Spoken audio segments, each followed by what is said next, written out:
എന്തേ ഞാൻ നിങ്ങളുടെ ഒരു ചോദ്യം ചോദിക്കാം, നിങ്ങൾ കറക്റ്റ് ആയിട്ട് ഉത്തരം പറയോ? ഉറപ്പായിട്ടും ചോദിക്കും. ഞാൻ ഹോസ്പിറ്റലിൽ മരണത്തോട് മല്ലടിച്ച് കിടക്കുക. അപ്പൊ ദൈവം നിങ്ങളുടെ മുമ്പിൽ പ്രത്യക്ഷപ്പെട്ടു. എന്നിട്ട് പറഞ്ഞു, നീ നിന്റെ എക്സിനെ കല്യാണം കഴിക്കുവാണെങ്കിൽ നിന്റെ ഭാര്യ രക്ഷപ്പെടുമെന്ന്. അപ്പൊ നിങ്ങൾ എന്ത് ചെയ്യും?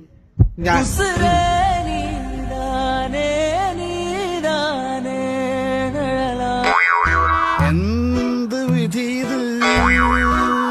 ഞാന് ആ മരണക്കിടക്കയിൽ വെച്ച് നിന്നെ ഡൈവോഴ്സ് ചെയ്യും.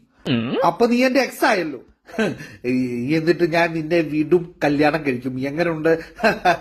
നിങ്ങൾ എന്ത് മനുഷ്യ മരണത്തോട് മല്ലടിച്ച് കിടക്കുന്ന എന്നെ നിങ്ങൾ ഡൈവോഴ്സ് ചെയ്യുന്നല്ലേ?